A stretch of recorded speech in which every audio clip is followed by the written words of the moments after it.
കഴിഞ്ഞ വീഡിയോ കണ്ടവർക്കറിയാം ഞാൻ എൻ്റെ പണ്ടാരം പൊട്ടിച്ചത്. അപ്പോൾ അതിൽ എത്ര എമൗണ്ട് ഉണ്ടായിരുന്നു എന്നുള്ളത് ഞാൻ പറഞ്ഞുതരാം. അതിൽ ഒരുപാട് 100 ഫിൽസിൻ്റെ കോയിൻസ് ഉണ്ടായിരുന്നു. 100 ഫിൽസ് എന്ന് പറയുമ്പോൾ നാട്ടിൽ ഏകദേശം 28-29 രൂപേൻ്റെ അടുത്ത് വരും. പിന്നെ 50 ഫിൽസ്, പിന്നെ 10 ഫിൽസ്, 5 ഫിൽസ് ഒക്കെ ഉണ്ടായിരുന്നു. 5 ഫിൽസ് എന്ന് പറയുന്നത് നാട്ടിലെ 1.5 രൂപയോളം വരും. ഇവിടുത്തെ ഏറ്റവും ചെറിയ കോയിൻ, ഏറ്റവും വില കുറഞ്ഞ കോയിനാണ് 5 ഫിൽസ്.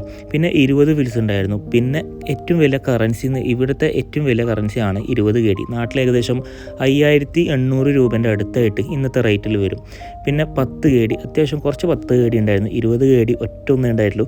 പിന്നെ 5 KD, പിന്നെ 1 KDയും ഹാഫ് KDയും ഒരുപാട് ക്വാണ്ടിറ്റീസ് ഉണ്ടായിരുന്നു. അപ്പോൾ ഹാഫ് KD, പിന്നെ ഏറ്റവും ഇവിടുത്തെ ചെറിയ നോട്ട് എന്ന് പറയുന്നത് ക്വാർട്ടർ ദിനാറ്, കാദിനാർ എന്നൊക്കെ പറയും. ഇന്നത്തെ റേറ്റിൽ നോക്കുകയാണെങ്കിൽ 72 രൂപയോളം വരും. പിന്നെ ഉണ്ടായിരുന്ന നാട്ടിലെ കോയിൻസ് കേട്ടോ, 5 രൂപേൻ്റെ ഏകദേശം 3 കോയിൻസ് ഉണ്ടായിരുന്നു. 3 തരത്തിലുള്ള 5. ഇന്നത്തെ റേറ്റ് വെച്ച് നോക്കുകയാണെങ്കിൽ 107-350 ഫിൽസാണ് ഇതിലുണ്ടായിരുന്നത്. നാട്ടിൽ ഏകദേശം 31,000 രൂപ.